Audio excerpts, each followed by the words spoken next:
Bien-aimés dans le Seigneur, nous vous saluons tous au nom de Jésus-Christ, notre Seigneur. Merci d'être là parmi les saints. Que le Seigneur vous bénisse, vous fortifie. Merci d'être parmi les enfants de Dieu, parmi nous, l'Église du Seigneur. Soyez bénis, mes frères. Nous allons partager ce message dont j'ai commencé hier avec concernant la postérité de la femme. Voilà, il y a eu quelques réactions, mais nous allons un peu essayer de porter quelques éclaircissements par rapport à la postérité de la femme aussi, le reste de la postérité de la femme, parce qu'il y en a deux, hein. Il y en a il y a la postérité de la femme et les restes de la postérité de la femme. On va d'abord prier, mes frères, avant de partager. Père incomparable, nous te remercions infiniment, toi qui fortifies tes enfants. Merci de ce que tu gardes, tu protèges.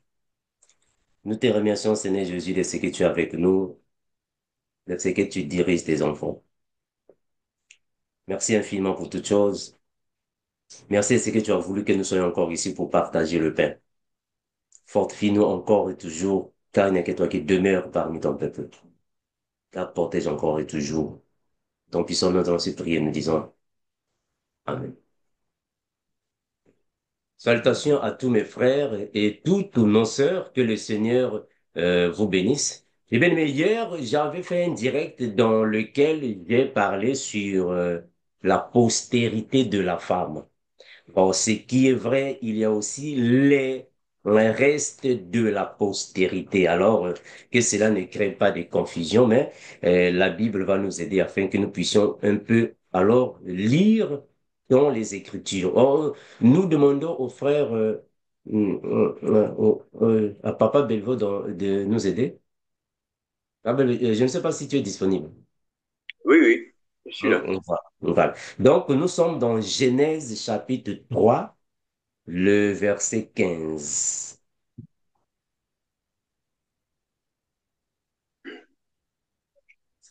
Genèse 3, verset 15. La Bible Hmm. déclare, je mettrai inimitié entre toi et la femme, entre ta postérité et sa postérité. Celle-ci t'écrasera la tête et tu lui blesseras le talon. Amen.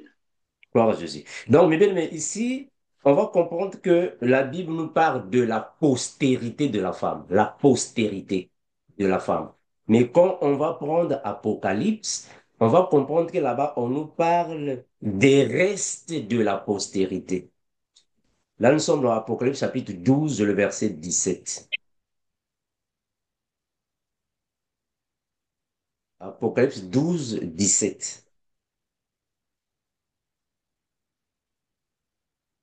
Apocalypse 12, verset 17. La Bible déclare, et le dragon fut irrité contre la femme, et il s'en alla faire la guerre au reste de sa postérité, à ceux qui gardent les commandements de Dieu et qui ont le témoignage de Jésus.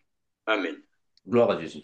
Bon, mais bien, mais ici, alors, on va nous parler des restes de la postérité de la femme. Bon, vous savez, la Bible présente la femme dans plusieurs formes, comme j'avais dit dernièrement, que ici également, dans Apocalypse chapitre 12, on présente la femme. Attention, hein, mes frères, attention, ici, il faut être très prudent parce que ici, on a présenté la femme sous deux formes.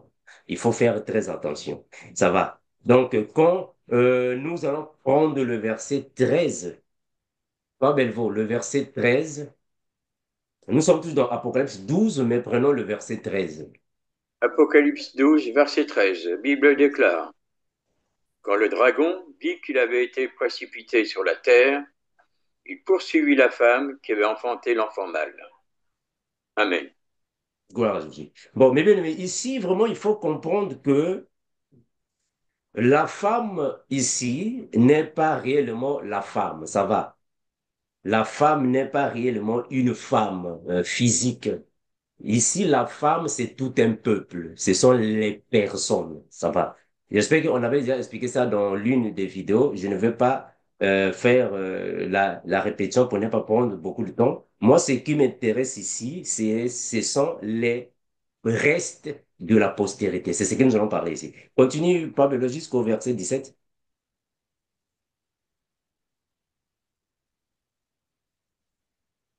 Et les deux ailes du grand aigle furent données à la femme, afin qu'elle s'envolât au désert, vers son lieu, où elle est nourrie un temps, des temps et la moitié d'un temps, loin de la face du serpent.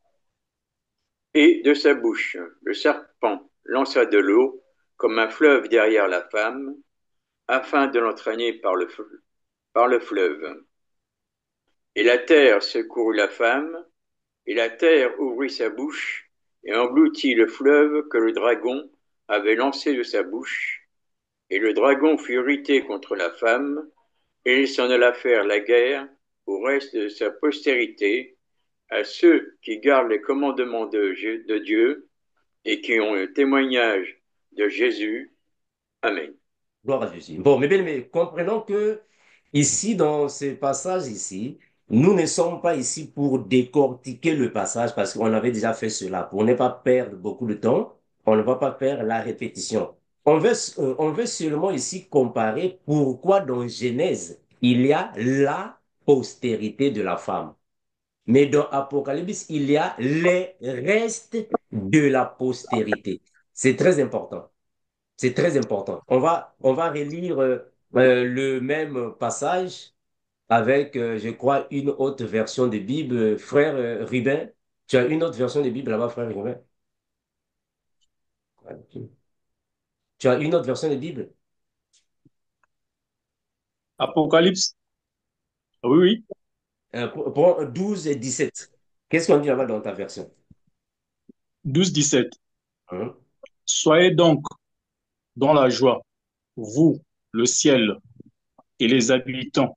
Mais quel malheur pour vous, la terre et la mer. L'esprit du mal est descendu sur vous. Et il est très en colère parce qu'il a peu de temps. Et il le sait.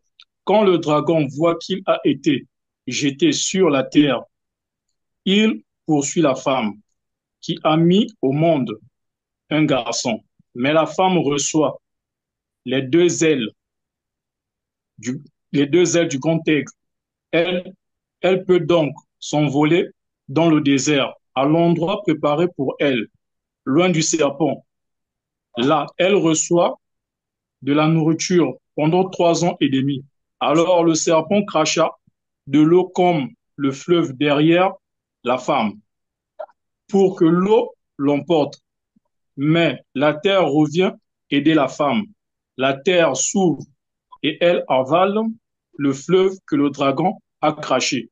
Le dragon est très en colère contre la femme et il part faire la guerre contre le reste de ses enfants, ceux-là Mhm. qui obéissent au Mhm. commandement de Dieu et qui sont les témoins de Jésus. Je continue. Ah, ça va, mon frère, merci. La sœur Émilie, est-ce que tu as une autre version là-bas? C'est le mot Apocalypse 12, le verset 17. Tu as une autre version là-bas? Apocalypse 12, le verset 17. La sœur Amélie là, qui a encore une autre version, mes Oui, bien-aimés. Le frère Landry. ouais, moi j'ai la version Thomson. Mhm. Voilà, donc, Apocalypse 12-17, il est écrit, le dragon fut irrité contre la femme et il s'en alla faire la guerre au reste de sa descendance, Ok, à ceux qui gardent les commandements de Dieu et qui retiennent le témoignage de Jésus. très bien. Gloire à Jésus. Merci, mes bien-aimés. Bon, mes frères, regardons ici. Ici, la Bible est en train de dire que il y a également les restes de la postérité de la femme. En d'autres termes, les descendants de la femme. Bon, maintenant, il faut bien comprendre ça, il n'y a pas de souci. Il faut bien comprendre ça que dans la Bible, on nous dit que la postérité de la femme, là-bas, dans Genèse, on a seulement pris une postérité de la femme. Mais dans Genèse, Pardon. Dans Apocalypse, on nous dit qu'il s'agit alors de deux restes qui forment une seule postérité. Donc, à partir d'ici, nous allons comprendre que quand la Bible parle de la postérité de la femme, on fait allusion à trois groupes de peuples. Il y a premièrement les vierges sages, après les vierges folles et les 144 000. Ces trois catégories de personnes font partie de la postérité de la femme. Je vais répéter. C'est-à-dire que quand on parle de la postérité de la femme, on fait allusion à trois peuples.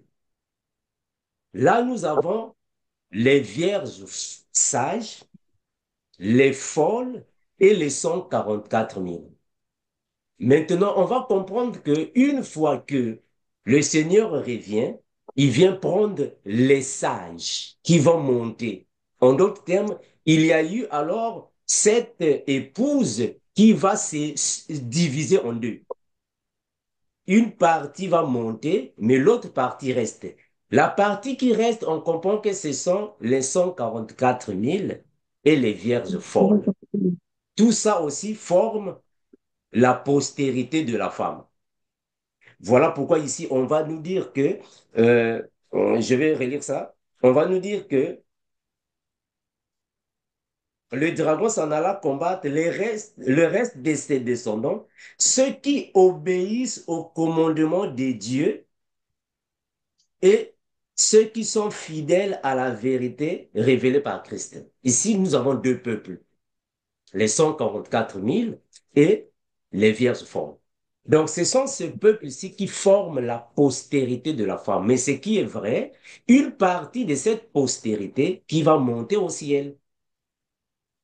C'est cette partie-là que la Bible qualifie de l'épouse de Jésus-Christ. Mais attention, il y a une partie qui va rester. Cette partie, quand le Seigneur va descendre, la partie restée, les 144 000, les vierges folles, ils vont tous alors se connecter avec la partie qui va descendre du ciel, c'est-à-dire les vierges sages. Donc, quand le Seigneur Jésus revient, c'est pour venir prendre la postérité de la femme. Mais ce n'est pas toute la postérité qui va monter. Ce sont les vierges sages. Montent. Ceux qui vont rester, c'est-à-dire que je fais allusion aux vierges folles et les 144 000, c'est aussi la postérité de la femme qui va rester. Mais cette postérité va alors passer par la grande tribulation, comme nous disons toujours, avant de se relier avec la partie qui va descendre du ciel, c'est-à-dire les vierges sages. Mais cela forme une seule épouse, une seule postérité.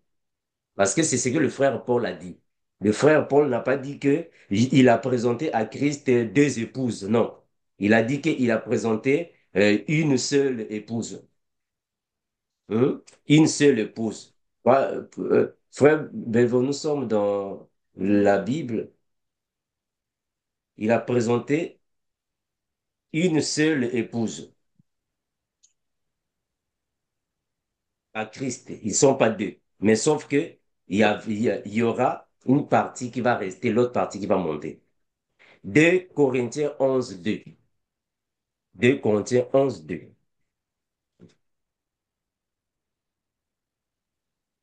2 Corinthiens 11, verset 2, la Bible déclare: Car je suis jaloux de vous d'une jalousie de Dieu, parce que je vous ai fiancé à un seul époux, pour vous présenter à Christ comme une vierge pure.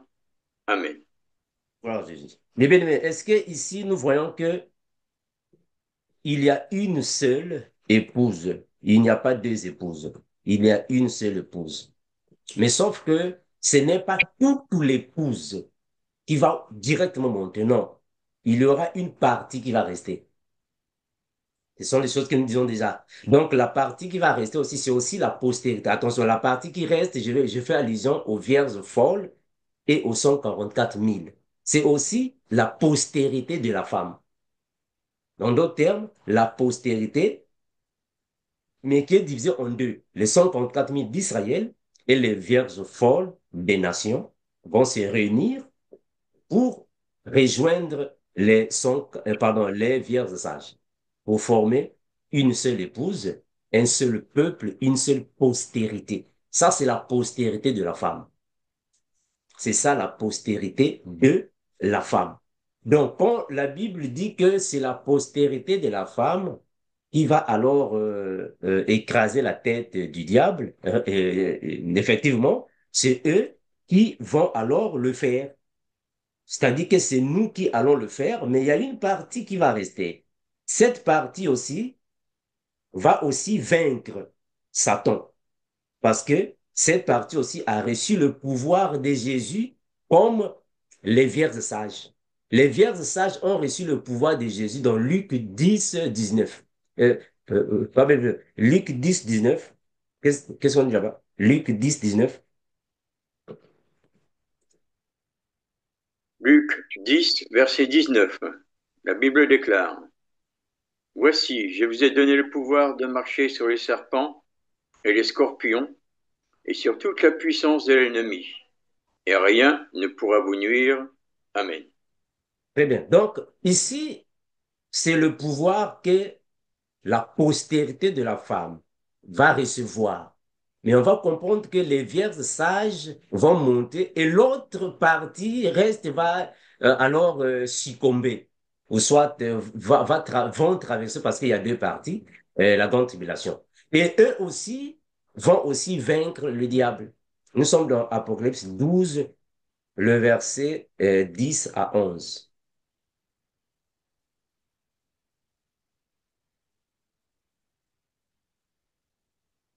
Apocalypse 12, versets 10 et 11. La Bible déclare, Et j'entendis dans le ciel une voix forte qui disait, Maintenant le salut est arrivé, et la puissance et le règne de notre Dieu et l'autorité de son Christ, car il a été précipité, l'accusateur de nos frères, celui qui les accusait devant notre Dieu jour et nuit. Ils l'ont vaincu à cause du sang de l'agneau et à cause de la parole de leur témoignage, et ils n'ont pas aimé leur vie jusqu'à craindre la mort. Amen. Gloire à Jésus. Donc, cette partie aussi de la postérité de la femme va aussi vaincre Satan. Cette partie également va aussi vaincre le diable. Donc, les deux ou les trois qui sont divisés vont alors se joindre au retour du Seigneur pendant la guerre d'Armageddon pour alors combattre contre les forces des ténèbres.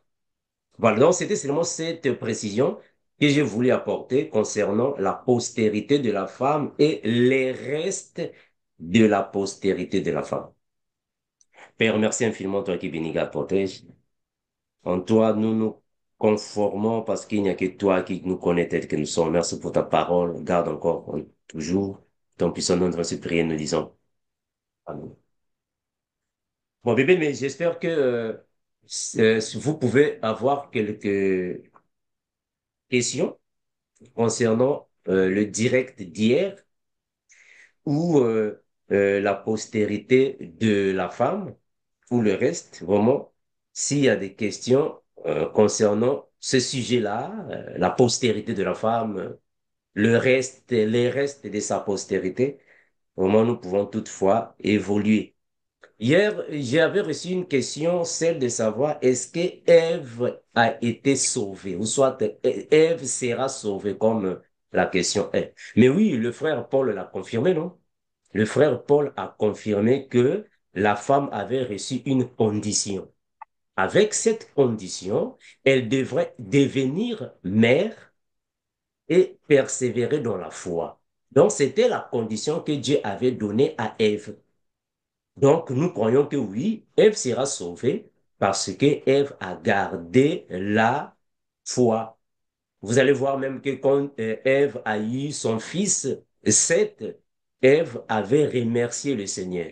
Ce qui veut dire que Ève avait conservé la foi et elle est devenue mère et elle a donné une postérité C'est cette postérité alors qui va alors engendrer les humains de la terre que nous sommes, les humains, mais nous sommes de la postérité de la femme d'Ève. Donc, Ève sera sauvée. Ève sera sauvée. La sœur Edwige. S'il y a des questions, mes frères, la Bible va nous aider, hein. Merci, frère Amando. Nous donnons la parole à notre sœur Élise.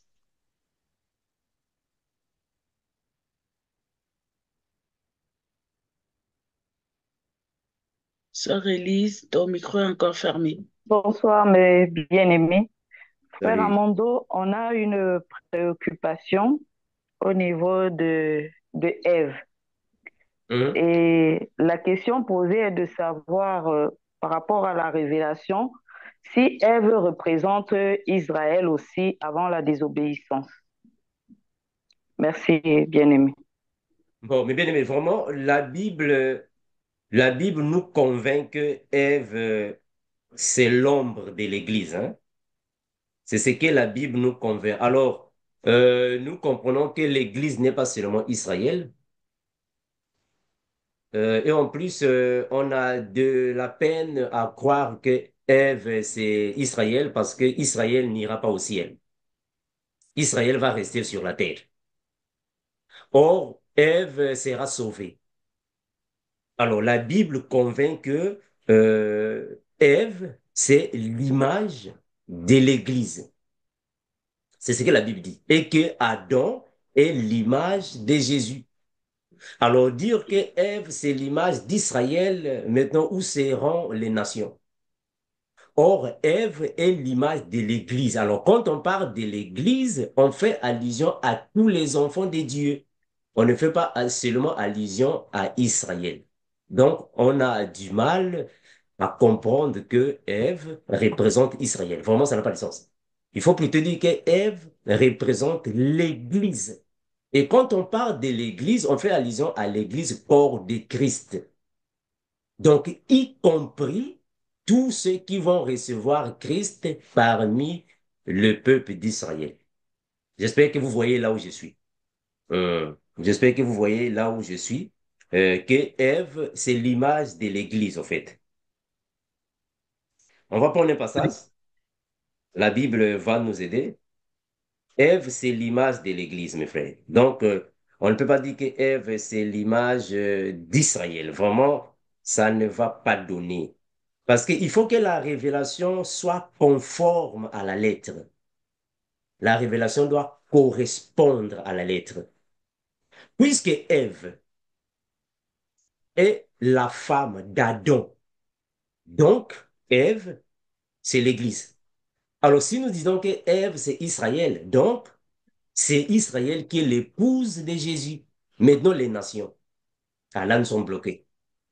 Là, nous sommes bloqués. Or, l'épouse de Jésus, ce sont les nations. Et Israël viendra compléter. C'est un peu ça, ma sœur Élise. Je ne sais pas si tu as encore une autre compréhension par rapport à ça, ou soit si tu as un verset biblique qui appuie ça, je ne sais pas. Et ma sœur Élise. Non, bien-aimé, c'est bon. Ok. Bon, la sœur C'est bon, Élise. bien-aimé. Ok. Merci. Amen. Nous donnons la parole à MJ Désiré.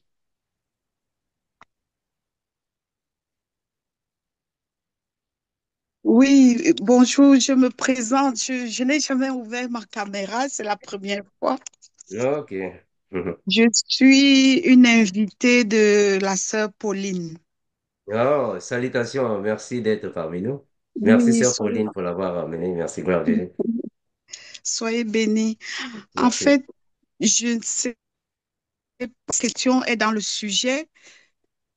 Je voudrais savoir, les vierges folles, est-ce que depuis l'œuvre à la croix jusqu'aujourd'hui, est-ce qu'il y a des gens qui sont morts avec le statut de vierge folle?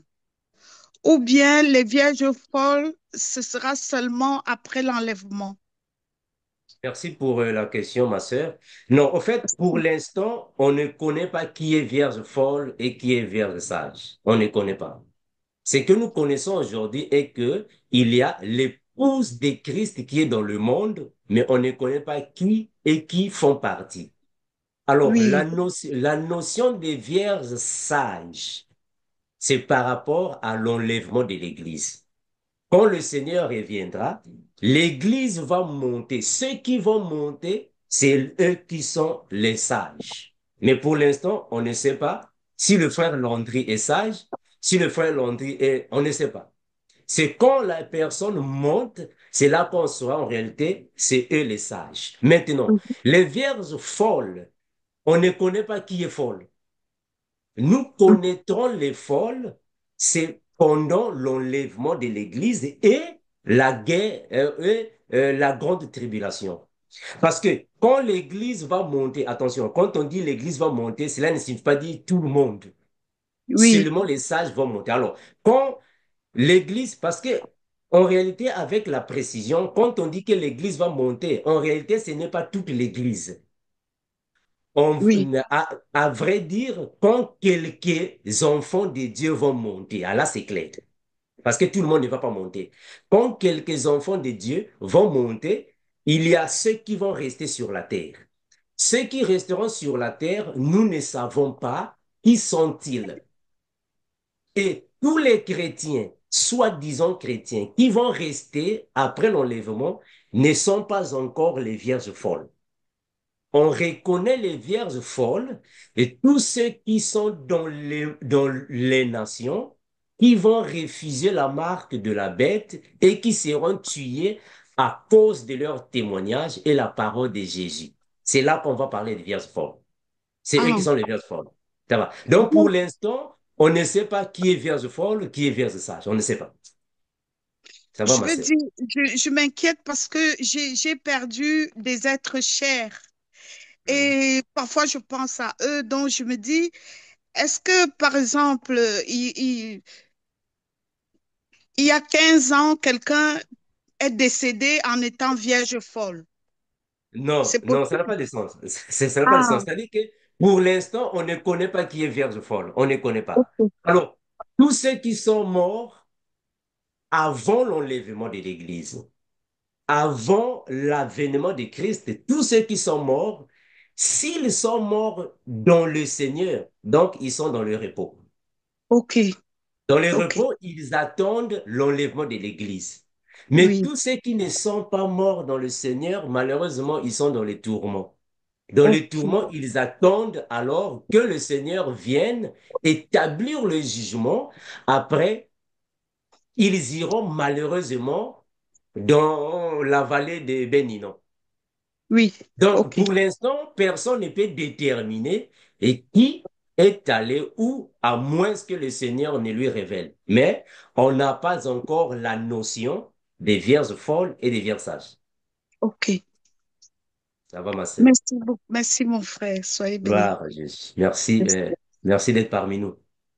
Merci. La sœur Edwige. Oui, merci, frère Amando. Nous n'avons pas de questions dans le chat et nous n'avons non plus de main levée. Mais bien, mais ici, j'aimerais souligner que il y a une différence que parfois nous confondons par rapport aux vierges folles et les 144 000. Très important. Les vierges folles, ce sont les chrétiens qui vont rester à résister contre l'Antichrist dans les nations. C'est eux qui sont appelés les vierges folles. Ils sont dans les nations. Attention. Dans les nations signifie hors d'Israël. Attention. Ici, on ne fait pas allusion au pays Israël. Parce que par rapport à la géographie, il y a eu une confusion par rapport à cela. C'est-à-dire que le peuple qui sont réellement les enfants euh, issus de Jacob, c'est eux qu'on appelle là-bas les Israélites. Parce qu'en réalité, les Israélites, c'est un mélange de peuples. C'est un métissage. Alors, les vierges folles sortiront hors de la descendance de Jacob. ceux qui vont résister contre l'Antichrist. Parce qu'il faut savoir qu'après l'enlèvement de l'Église, l'Antichrist viendra. C'est alors qu'il va établir les lois sur la terre. Là, on va parler de la marque de la bête. Tous ceux qui vont refuser la marque de la bête à cause de la parole du Seigneur, à cause de leur témoignage, et seront décapités ou tués, c'est eux qu'on appelle les vierges folles dans les nations. Mais c'est différent avec les 144 000. Les 144 000 sont uniquement ceux qui sont descendants de Jacob. Ceux qui sont descendants de Jacob, c'est à partir de là que vont sortir les 144 000. Et attention, 144 000 ne signifie pas dire réellement qu'ils sont 144 000, 1, 2, 3, 4, jusqu'à 144. Non. 134 000 n'est qu'un chiffre symbolique, mais qui signifie aussi quelque chose dans le monde spirituel. On a déjà parlé de ces choses. Donc, c'est parmi ce peuple-là que Dieu va alors prélever le reste de la postérité. Mais ce peuple-là doit d'abord recevoir Jésus. Voilà pourquoi on a toujours dit que et quand un enfant est né dans le monde, l'enfant-là n'est pas enfant de Dieu. On va répéter ça. Quand une femme met au monde un enfant, cet enfant-là, faut pas dire que c'est l'enfant de Dieu. Non, il n'est pas enfant de Dieu. Il est créature de Dieu. Pour être enfant de Dieu, il faut accepter Christ. Tu dois accepter l'évangile de Christ. Il faut accepter la saine doctrine. Il faut accepter ou recevoir le Saint-Esprit. C'est alors que tu es enfant de Dieu. Maintenant, les 144 000, ils n'ont pas encore reçu Christ. Il faut que les deux prophètes aillent les prêcher Christ. Est-ce que vous voyez ça? Quand les deux prophètes iront prêcher Christ, quand les deux prophètes iront poser le fondement là-bas, quand les deux prophètes iront leur parler du salut, c'est alors que réellement, ils vont recevoir Christ et devenir les enfants de Dieu. Puisqu'ils sont maintenant enfants de Dieu, c'est alors qu'ils seront maintenant sauvés. Mais pour l'instant, Israël, les 144 000, on ne les connaît pas encore parce qu'ils n'ont pas encore reçu l'évangile des deux témoins. C'est alors qu'ils seraient alors sauvés. Et quand ils seront sauvés, ils n'iront pas au ciel. Voilà pourquoi on a toujours dit, mes frères, ceux qui iront au ciel, les vierges sages, c'est eux qui vont visiter les merveilles du paradis. Les vierges folles, les 144 000 n'iront pas au ciel, mais ils iront où? Dans le lieu des repos. Ils iront attendre quoi? L'avènement ou soit le retour triomphal de Jésus. C'est alors qu'ils vont ressusciter pour alors créer le camp glorieux et alors exécuter ce qu'on appelle par la guerre d'Armageddon. Donc les vierges folles et les 144 000 n'iront pas au paradis. Ceux qui iront au paradis, ce sont les vierges sages. Et quand les vierges sages iront au paradis, ce n'est pas pour rester là-bas éternellement, non. On va revenir sur la tête. Ça, ce sont des choses que nous disons déjà, mes frères. On a déjà parlé sur ces choses. On va revenir ici sur la terre parce que c'est ici sur la terre que nous allons régner sur la terre.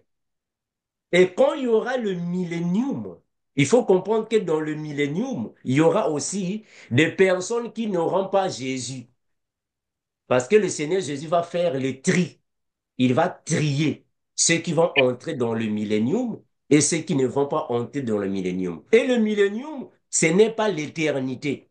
Le millénium va prendre 1000 ans, 1000 années.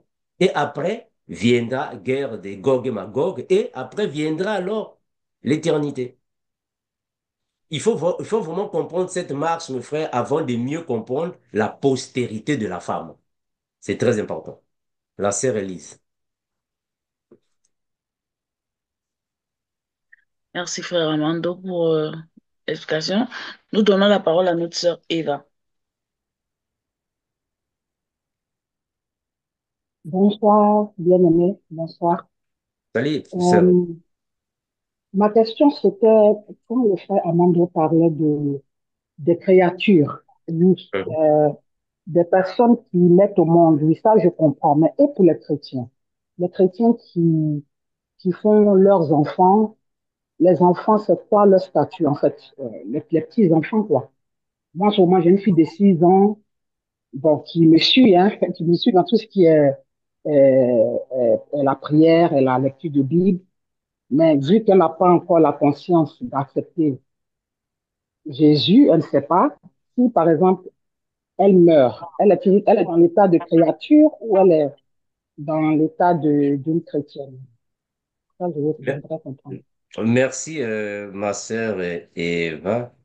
Mes frères, on va d'abord lire un passage avant de répondre à la sœur Eva. Ah, ben, nous sommes dans Ecclésiaste chapitre 12, le verset 7.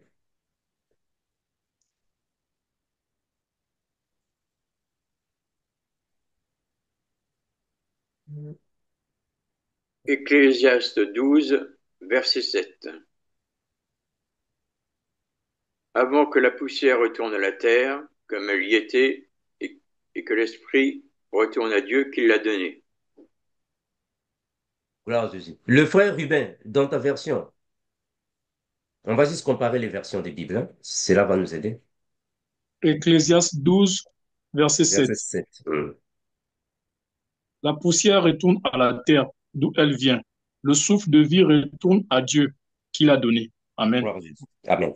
Mais bien aimé, il faut d'abord comprendre que, parce qu'il y a beaucoup de personnes qui nous disent que non, bon, vous savez comment est-ce que Dieu va tuer les petits-enfants?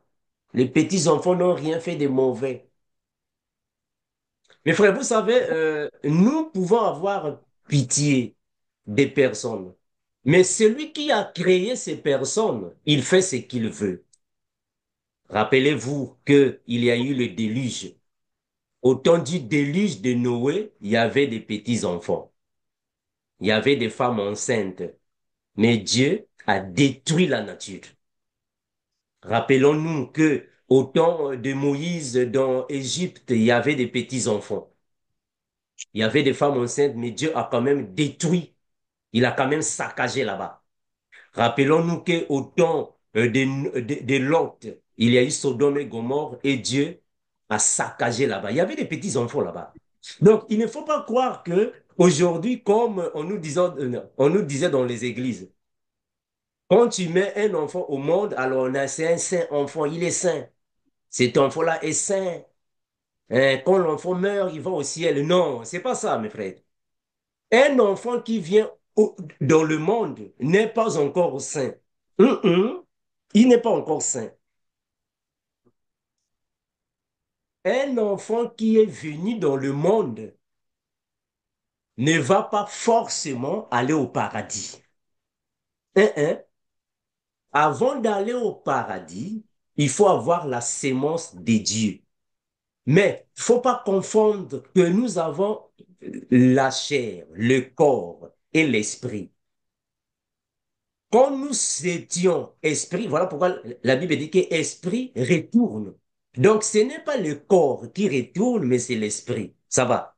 C'est l'esprit qui retourne, ce n'est pas le corps, c'est l'esprit. Donc, un enfant, si un chrétien ou une chrétienne mettent en vie un enfant, ça c'est vrai. Cet enfant peut bénéficier de la sanctification de son père et de sa mère, comme a dit la parole. Mais attention, cela ne signifie pas dire que puisque papa et maman iront au paradis, les enfants aussi iront au paradis. Non, c'est pas ça. Papa et maman peuvent être des vierges sages, mais pas les enfants. Les enfants peuvent rester. Ce n'est pas parce que toi, tu es un frère, quand tu vas monter, ta femme aussi, obligatoirement montera. Non, non, elle peut rester. Donc, avoir un enfant étant chrétien ne signifie pas dire que cet enfant-là est obligatoirement enfant de Dieu. Non. Avant de devenir enfant de Dieu, on doit accepter Christ. Vraiment, ça, c'est la doctrine. On ne peut pas sauter la doctrine ici. On devient enfant de Dieu, on n'est pas enfant de Dieu. Tu viens dans le monde, tu es enfant de Dieu. Non, on devient enfant de Dieu. Ça va. Le Seigneur a dit ainsi. Regardez, on va prendre un passage. La Bible va dire ainsi. Rappelez-vous, nous sommes dans les Écritures. Écoutez un peu ce que la Bible va dire. On va seulement lire ça. La Bible va dire ainsi.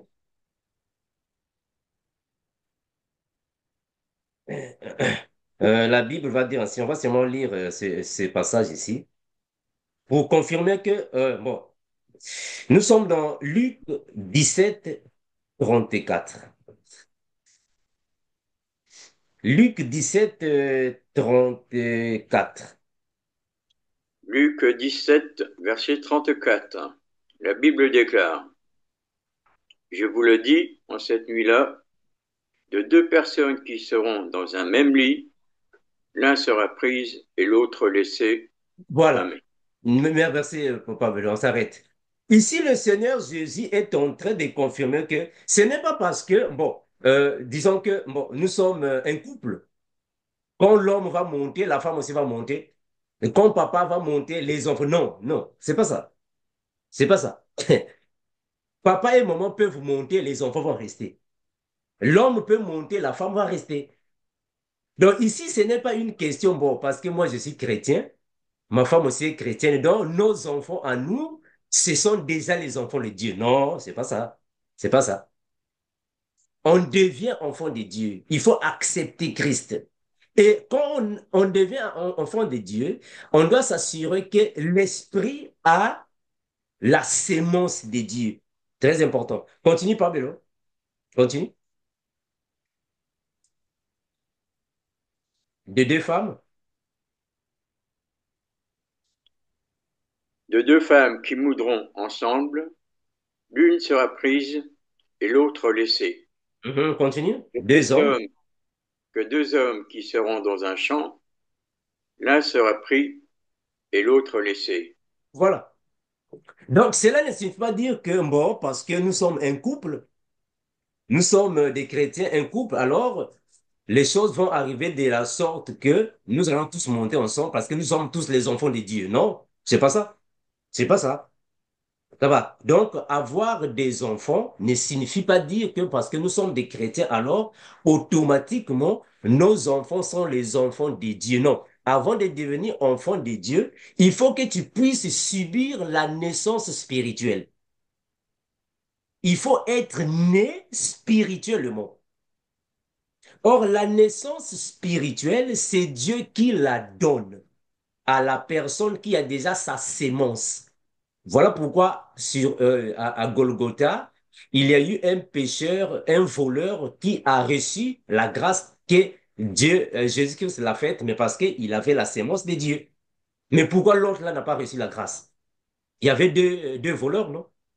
Il y avait deux voleurs. Pourquoi il a seulement la grâce accordée à un voleur, pas l'autre? Mais parce que l'autre n'avait pas la sémence de Dieu. Celui qui a la sémence de Dieu, automatiquement, quand il reçoit Jésus-Christ, il devient enfant de Dieu. Parce qu'il a la sémence de Dieu. Ça va, mon frère? Il a la sémence du Père. La sœur Edwige. Merci, frère Amando. Nous donnons la parole à au frère Glenn. Bonsoir, bien-aimé. Frère Armando, moi, ma question est celle-ci.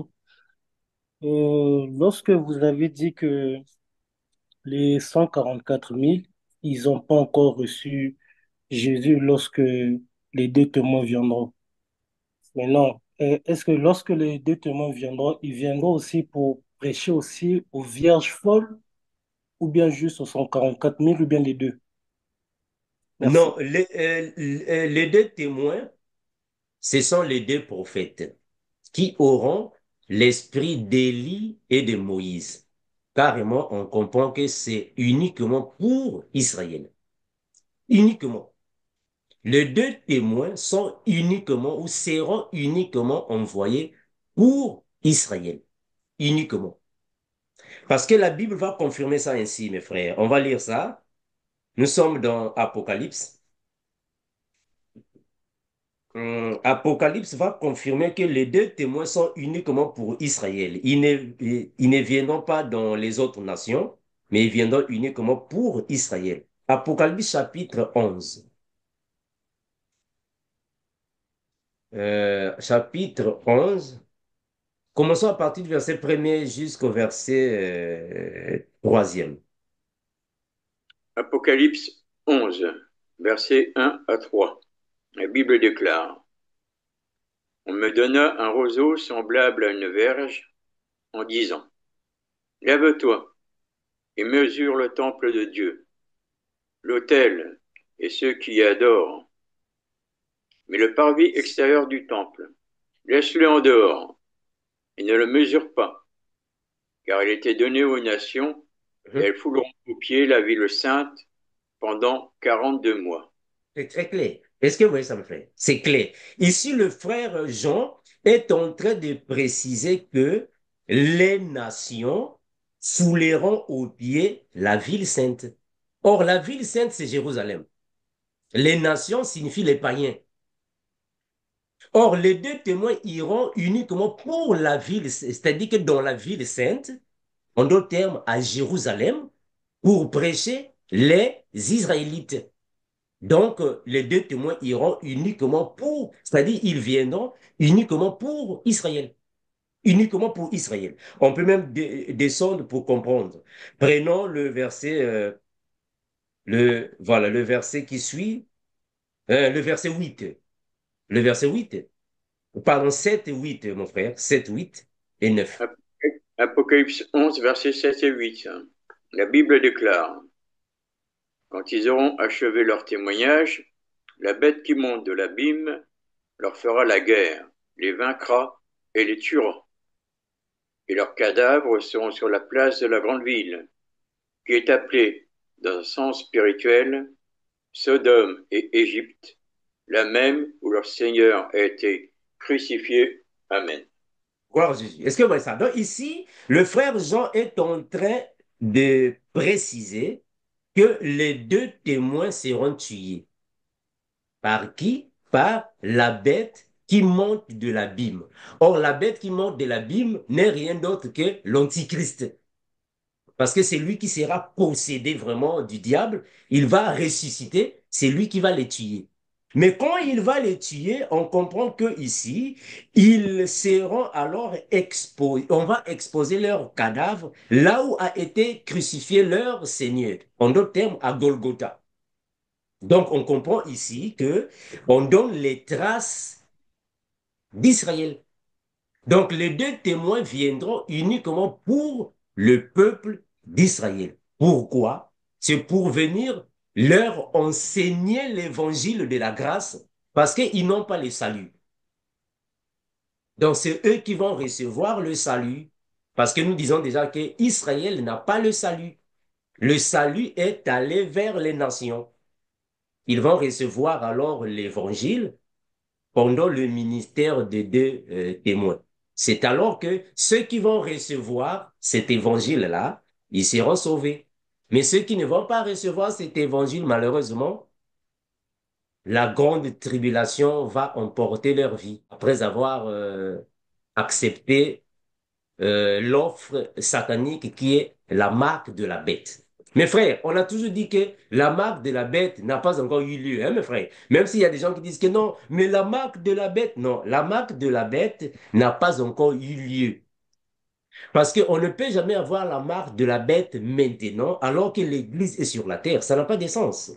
Les traces que nous voyons ici, les signes, ça, ce ne sont que les traces de la marque de la bête. Mais sinon, le diable n'a pas encore possédé la marque de la bête. Parce que toute personne qui recevra la marque de la bête, l'enfer obligatoire, confirmé. Mais on ne peut pas d'abord donner la marque de la bête alors que l'Église est sur la terre. Ça n'a pas de sens. Parce que si on donne aujourd'hui la marque de la bête, il y a des chrétiens qui vont recevoir la marque de la bête. Est-ce que vous voyez ça? Parce que quand la marque de la bête sera ici, personne ne va voyager. Donc, personne ne va fuir. Donc, aussi longtemps que l'Église est ici, la marque de la bête ne peut pas encore être scellée. Il faut que l'Église monte Ceux qui vont rester vont traverser alors cette grande tribulation. La sœur Edwige. Oui, frère Amando, nous avions la sœur Élise. Je ne sais pas si sa question a été déjà répondue. Sœur Élise, Oui, mais bien aimé, je pense que la sœur a bien écouté ce que le frère a dit. C'était par rapport à la préoccupation que la sœur Eva a relevée tout à l'heure. La sœur avait posé la question, frère Armando, vous avez dit dans la vidéo qu'il y avait les enfants de Dieu et les enfants de Satan.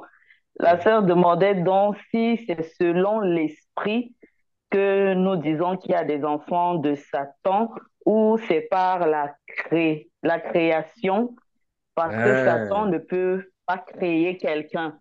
ah, Et ok. elle a donné Matthieu, et Hmm. elle a donné Matthieu 16, 23 pour demander si Jésus, lorsqu'il parlait à cet endroit, c'est parce que Pierre était investi de l'esprit de Satan. Voilà. Hmm, J'espère que ok. j'ai bien transcrit la question. Ah, voilà. Soyez bénis, mes Merci. sœurs. Ok, mais, voilà, merci pour la précision. Bon, mais bien aimé, il faut d'abord comprendre que Satan n'a pas créé, ça va, mais Satan imite, mais il n'a pas créé. C'est Dieu qui a créé. Mais ici, nous allons comprendre que c'est par rapport à la parabole de du semeur, de la sémence. La sémence qui tombe sur la terre, la bonne terre, vous comprenez cela. Donc, le diable a possédé, a transmis sa sémence à certaines personnes qui l'ont accepté. La sémence de Satan, c'est la parole de Satan. Parce que nous croyons que Ève avait reçu aussi cette parole. C'est la parole. Ça va. Mais on comprend que il y a des personnes qui, ici sur la terre, sont possédées. Et cette possession fait de ces personnes des enfants pour Satan, tels que le faux prophète. Le faux prophète ne va jamais se repentir, jamais. Le faux prophète ne se répandra jamais. Donc, il est confirmé que lui, c'est l'enfer, l'antichrist. L'antichrist, c'est une personne qui, spirituellement parlant, ne va jamais se repentir. Donc, pour lui, c'est l'enfer. Parce qu'il a déjà la sémence de Satan en lui. Quelle que soit sa vie, il ne peut pas se repentir. C'est comme Caïn. Et Caïn, lui, il a déjà la sémence de Satan. Malgré que c'est la créature de Dieu, mais il a la sémence de Satan en lui. Donc, lui, la repentance n'existe pas. Ça va. On va prendre un passage. Regarde, nous sommes dans 1 Jean 3,12.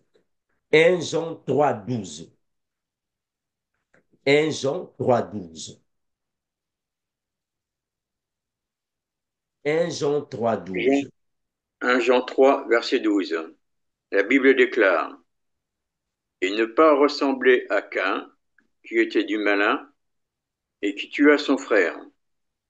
Et pourquoi le tua-t-il? Parce que ses œuvres étaient mauvaises et que celles de son frère étaient justes. Amen. Est-ce que vous voyez ça? Donc ici, on comprend que le frère Jean est en train de nous confirmer qu'en réalité, Caïn était du malin. Alors, celui qui est du malin, il est enfant, c'est-à-dire qu'il est enfant de Satan. Quelles que soient les prières, quels que soient les enseignements, il ne peut pas se repentir. Parce qu'il est du malin. Mais frère, il faut comprendre que le frère Paul nous a dit qu'il y a certaines personnes qui portent déjà la marque de la flétrissure dans les consciences. J'espère que vous voyez ce passage-là. Ils portent déjà la marque de la flétrissure dans leur conscience. Nous sommes dans 1 Timothée 4, 2. Hein? 1 Timothée 4, 2. Qu'est-ce qu'on dit là-bas? 1 Timothée 4, 1 et 2.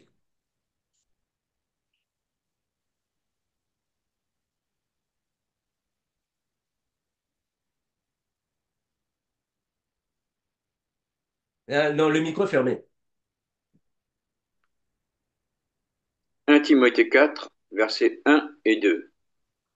Mais l'Esprit dit expressément que, dans les derniers temps, quelques-uns abandonneront la foi pour s'attacher à des esprits séducteurs et à des doctrines de démons, par l'hypocrisie de faux docteurs, portant la marque de la flétrissure dans leur propre conscience. Amen. Donc, ce sont des personnes qui portent déjà la marque de la flétrissure. Mais c'est quoi? Qu'est-ce que Louis Ségon est en train de dire? La marque de la flétrissure dans leur conscience. Frère Rubin, tu as une autre version là-bas? Qu'est-ce qu'on dit là-bas? 1 Timothée 4, 2, Un, c'est bien ça? un à deux. 1 à 2. L'Esprit Saint dit clairement, dans les derniers temps, certains abandonneront la foi.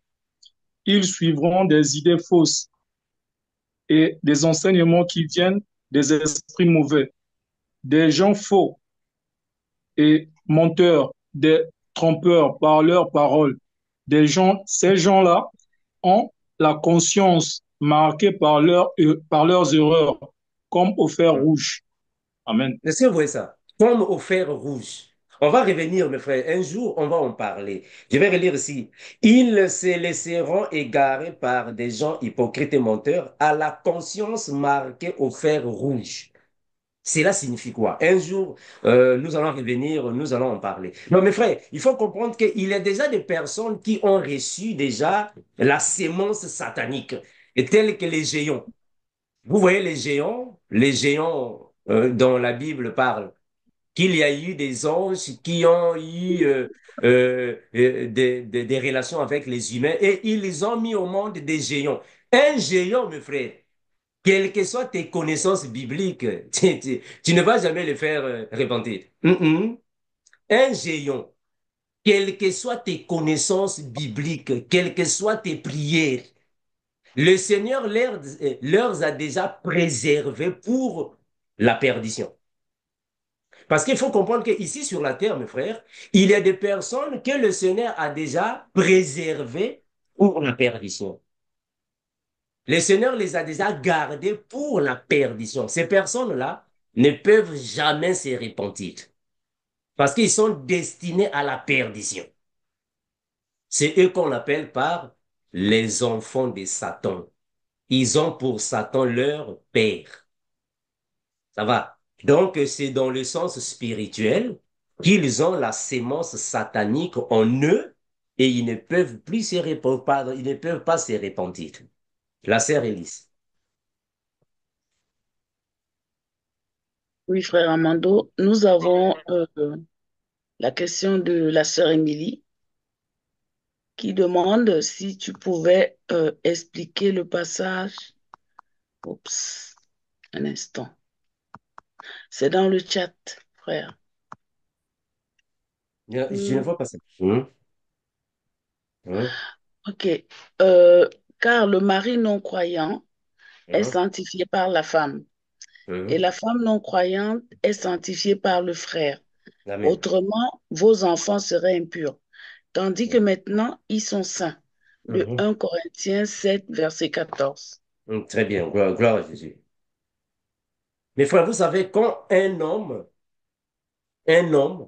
croyant qui marche réellement dans la parole, dans la sanctification, si sa femme peut être gagnée, cette femme-là va bénéficier de la sanctification de son mari. Mais attention, ce n'est pas obligatoirement, forcément. Parce que toutes les femmes ne vont pas bénéficier de la sanctification de leur mari et vice-versa. Cela va dépendre de la sémence que la femme peut porter.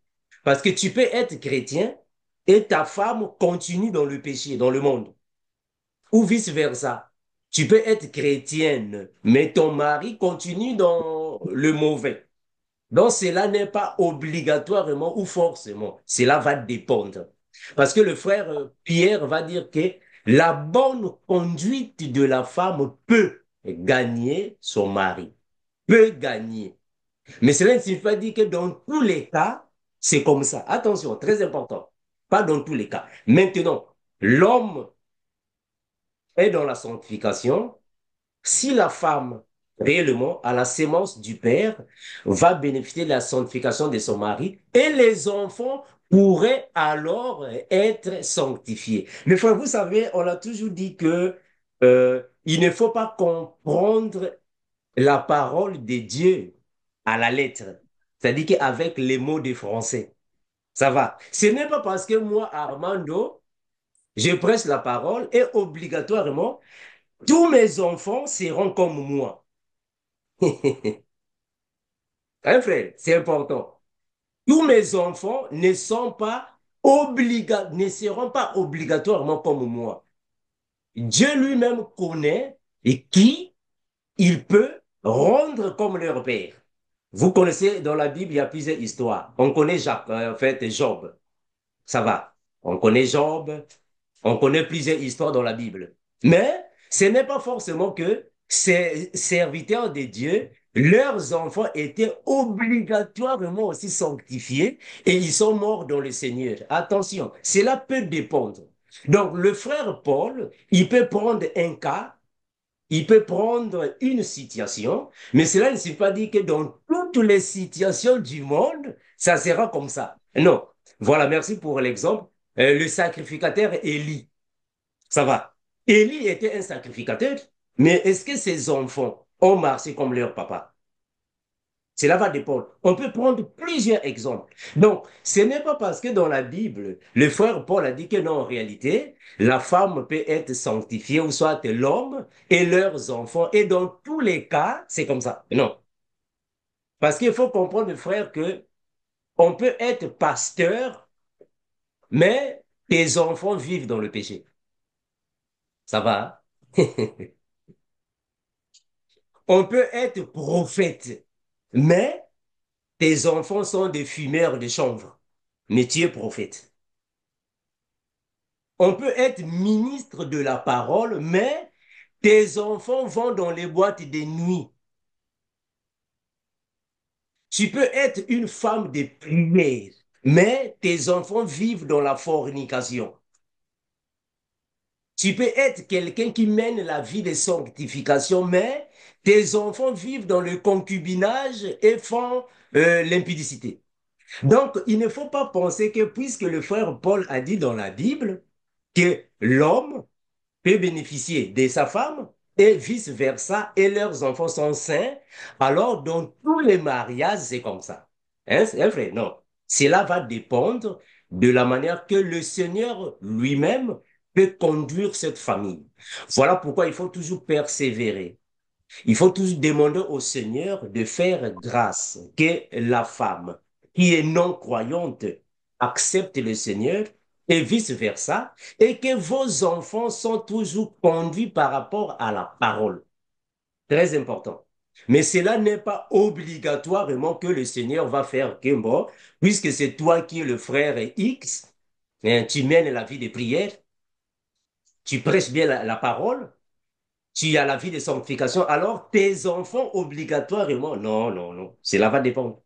Ça va, mes frères. Cela va dépendre parce que dans la Bible, si nous prenons la Bible, il y a des histoires vraiment très, très choquantes qui, malheureusement, peuvent aussi se dire, oh, mais qu'est-ce qui se passe? Ça va. Voilà, donc même dans l'entourage du Seigneur Jésus, c'était aussi de la même manière, ça va. Donc il faut comprendre ça comme ça. La Bible peut prendre un exemple, un cas, une situation, mais cela ne signifie pas dire que dans tous les cas, ça sera la même chose. Parce que nous croyons que ce ne sont pas tous les couples des chrétiens et leurs enfants qui iront au paradis. Ah, vraiment ça, vraiment non. Ça non. Mais frère, quelqu'un comme Pharaon, Pharaon, quels que soient tes miracles, il ne va pas se repentir. Hein, frère? Pharaon, quels que soient tes miracles, il ne va pas se repentir. Parce que lui, il a déjà la sémence là de Satan en lui. Quels que soient tes miracles, il ne va pas se repentir. Il est destiné à la destruction. Ce sont des personnes comme ça. Donc, quelqu'un comme Judas, quels que soient les enseignements de Jésus, il est destiné à la perdition. Il doit aller se retrouver là-bas, dans la vallée de Bénino. Mais frère, maintenant, regardez d'abord quelqu'un comme Judas.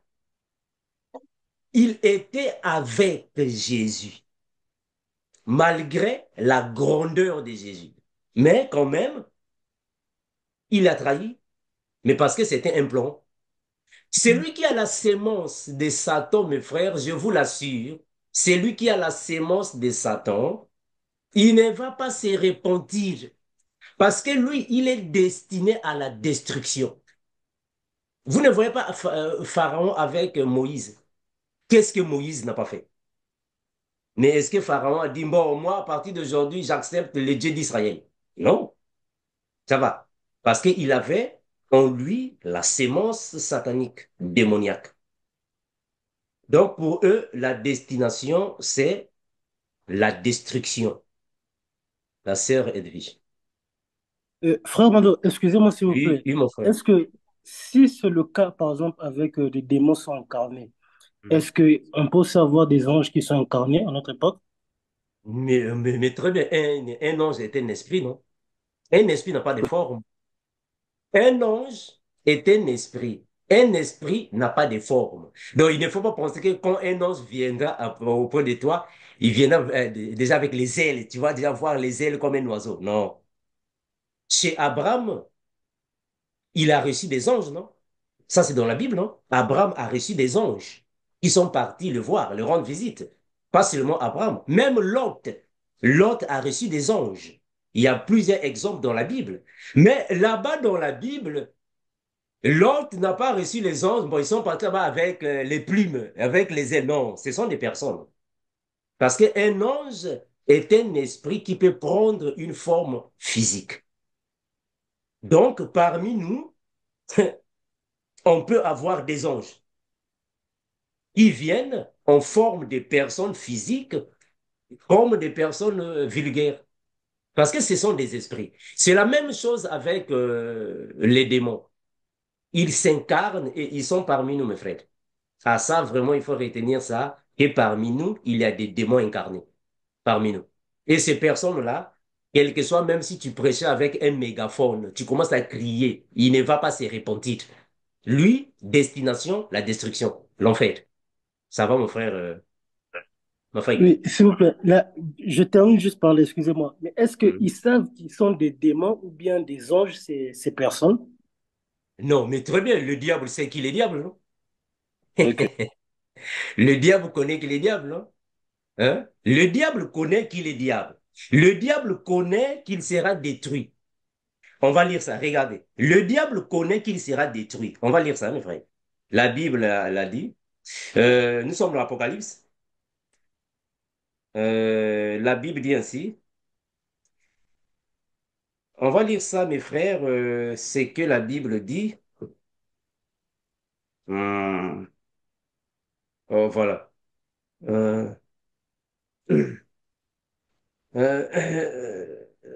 c'est bon, on va lire ça. C'est juste.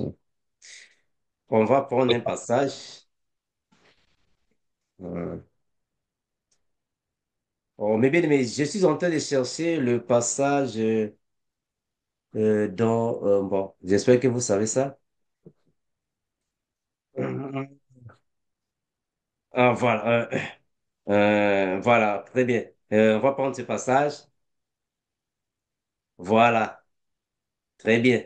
Tous les démons savent qu'ils seront détruits. Même Satan connaît qu'il sera détruit. Alors, on va prendre Matthieu chapitre 8, le verset 28 à 29. Qu'est-ce qu'on dit là-bas? 28 à 29, on dit quoi?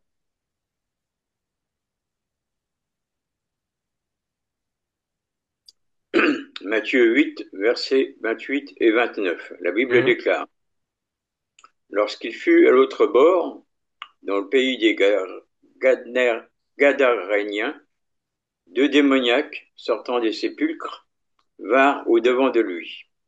Ils étaient si furieux que personne n'osait passer par là.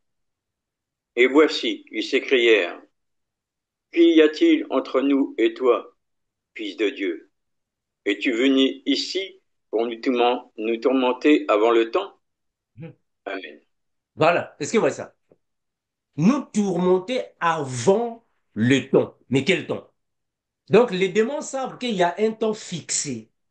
Dieu a fixé un temps pour le règne de Satan sur la terre. Les démons savent ça. Le diable aussi sait qu'il y a un temps qui lui est resté.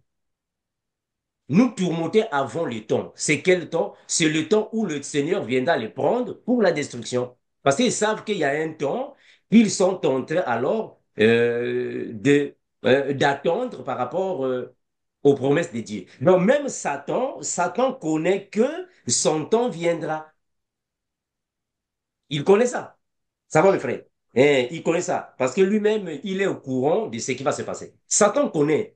Satan, il connaît. Ce n'est pas pour rien que Satan détruit euh, la créature de Dieu. Parce qu'il sait qu'il y a un temps qui est fixé pour lui. Donc, il connaît. Un sorcier connaît qu'il est sorcier. Un magicien connaît qu'il est magicien. Donc, il n'y a pas bon. Est-ce que je suis magicien? Non, il connaît qu'il est magicien. Ça va. Il connaît ça. Merci, Franklin. La sœur Elvis. Oui, nous donnons la parole à notre sœur Pauline. Oui, bonsoir à tous. Et en fait, frère Amado, par rapport à ce que tu venais de dire concernant ce genre de personnes-là qu'on ne peut pas évangéliser ou alors qui ne peuvent pas se repentir, quel que soit ce qu'on leur dira. Si je prends l'exemple, tu as pris l'exemple de Pharaon. Est-ce que, bon, moi j'imagine, Pharaon, il est né d'une femme, il a été enfant, il a grandi comme nous, il est devenu adulte. Ça veut dire que dans le monde, il y a plein qui sont comme Pharaon, qui ne peuvent pas se repentir.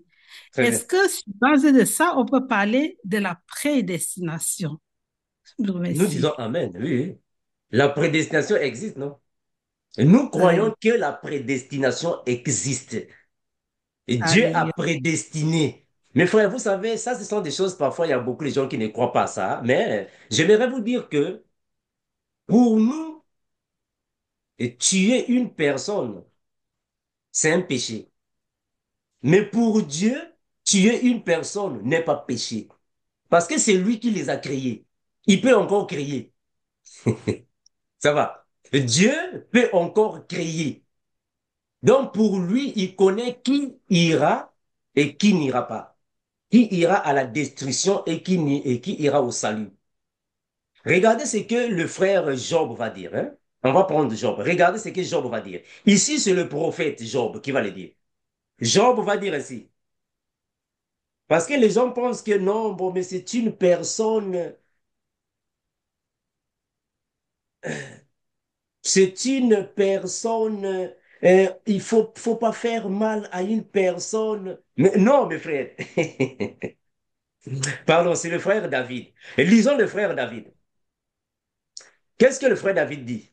Psaume, non, Hum, au chef des chants, voilà, Psaume chapitre 8, prenons le verset 3 à 4 ou 5. Psaume 8, prenons le verset 3 ou Psaume 5. 8, Hein? Psaume 8, verset 3.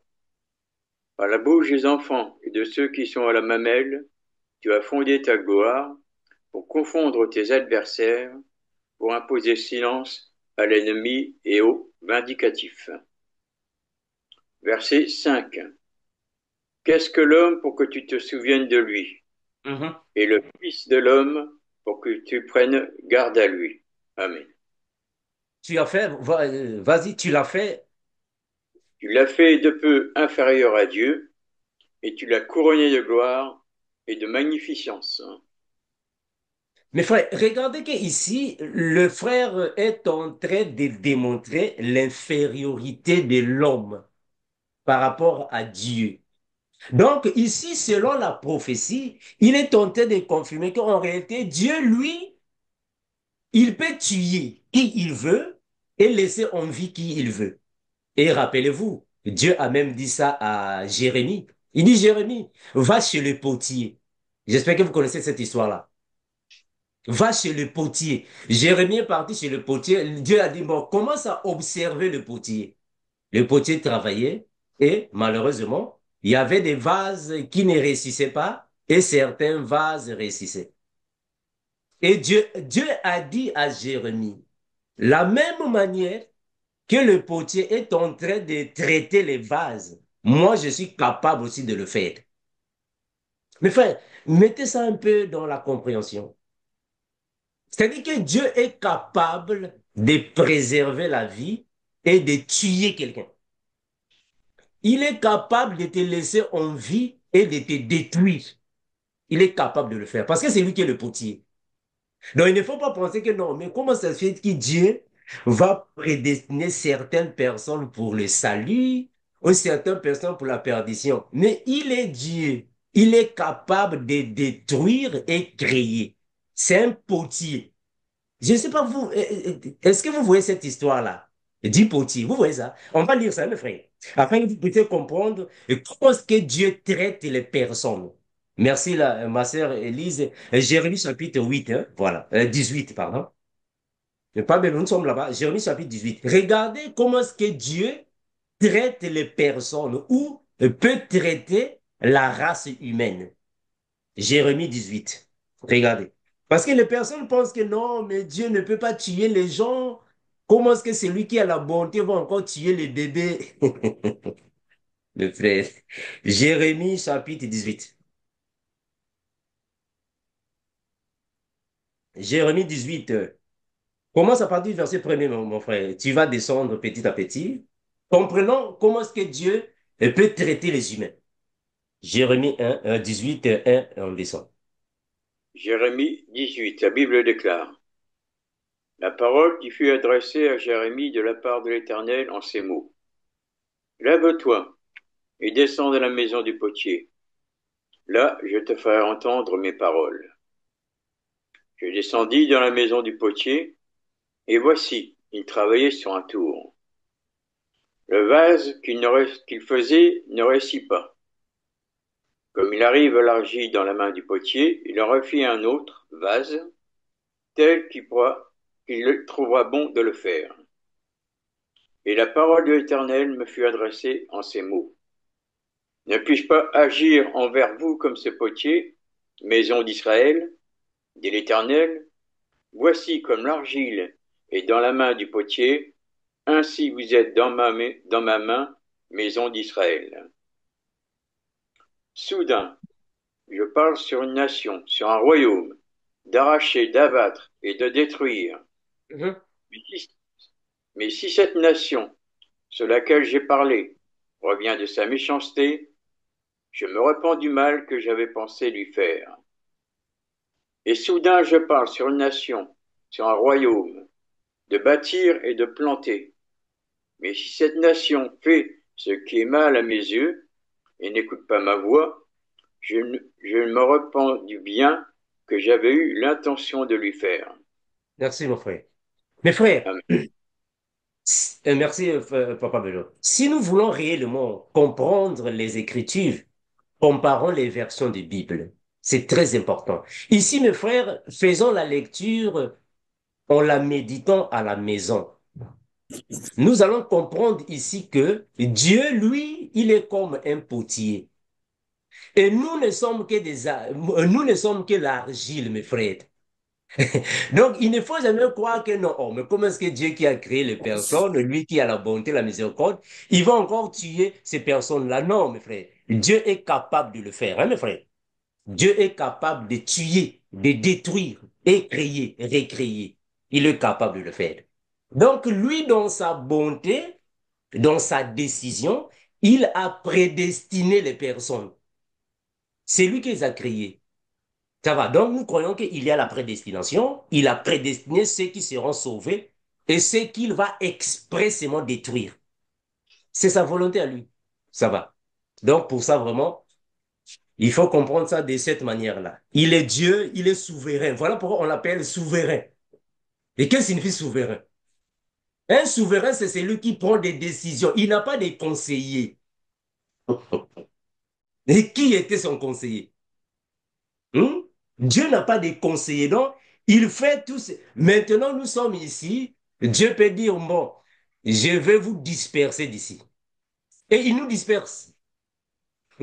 Ça va, frère? Donc, il est capable de le faire. Il ne faut pas voir Dieu comme on peut le voir dans le sens, bon, il ne peut pas tuer les petits enfants, il y a les enfants innocents qui sont là, il y a des femmes enceintes. Non, il est souverain. Ça va, frère, il est souverain. La sœur Élise, nous allons vers la fin. Oui, frère Amandou, nous donnons la parole à notre sœur Élise. Nous avons encore 3 mains par rapport. Amen. Frère Amando, je Yes. vais revenir un peu sur Pharaon et Judas, parce que nous avons dit tout à l'heure que est-ce que Judas avait vraiment, est-ce qu'il pouvait vraiment choisir, puisque c'était un plan établi par le Seigneur? Et si c'était le cas, pourquoi est-ce que Judas s'est repenti après avoir livré Jésus? Matthieu 27, de 3 à 5. Soyez bénis, mes bien-aimés. Merci, ma sœur Élise. Bon, ma sœur Élise, au fait, Judas ne s'est pas repenti par rapport à la sainte doctrine. Parce que nous comprenons que la repentance, c'est quand on accepte le mal, on l'avoue et délaisse et on change de comportement. Ça, c'est la repentance. Mais quand quelqu'un reconnaît qu'il a fait quelque chose de mauvais, mais il va encore se suicider, non, ça, c'est pas, ça, c'est pas la repentance. Non, la repentance, c'est ce que Pierre a fait. Pierre, lui, il va régner Jésus. Mais après, qu'est-ce qu'il va se passer? Il va pleurer amèrement. En d'autres termes, il va se repentir. Mais Pierre n'a pas fui. Qu'est-ce qu'il a fait? Il est venu à Christ. Et Jésus lui a rappelé ce qu'il a fait. Qu'est-ce que Pierre a fait?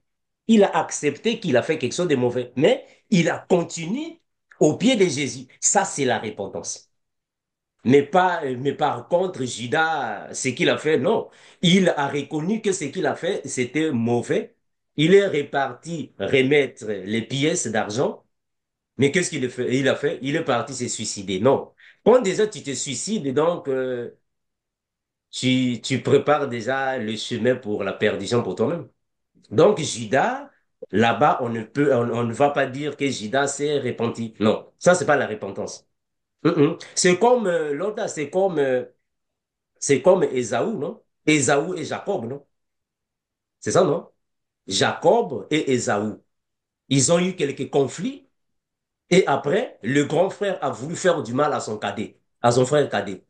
Ésaü et Jacob. On connaît l'histoire. Et Ésaü, quand il est venu auprès de son frère, ils se sont embrassés, sûrement, ils se sont demandé pardon, sûrement, ils ont essayé d'oublier cela. Mais est-ce que réellement Ésaü avait pardonné Jacob? Parce que Non. jusqu'à aujourd'hui, voilà. Donc Ésaü n'a pas pardonné Jacob. Donc cette repentance-là ne compte pas. Parce qu'il n'a pas pardonné Jacob. Maintenant, le cas de Pharaon. Qu'est-ce que Pharaon a fait? Pharaon, quand il a vu que Moïse était supérieur à ses magiciens, qu'est-ce que Pharaon a dit? Non, Pharaon dit non, appelez-moi Moïse afin qu'il vienne prier pour moi. Ça va? Moïse s'est apparu auprès de Pharaon et Pharaon a donné sa doléance. Moïse a écouté ça, mais quand Moïse a donné le dos, il est parti. Qu'est-ce qui s'est passé? Pharaon a continué de persécuter les enfants d'Israël. Donc, ça, c'est pas la repentance. Est-ce que vous voyez ça? Ça, c'est pas la repentance. Donc, cette repentance-là, Dieu ne compte pas ça. La repentance que Dieu compte, c'est ce que le frère va dire dans la parole. Écoutez, ça, c'est la vraie repentance. Nous sommes dans Proverbe. Nous sommes dans Proverbe.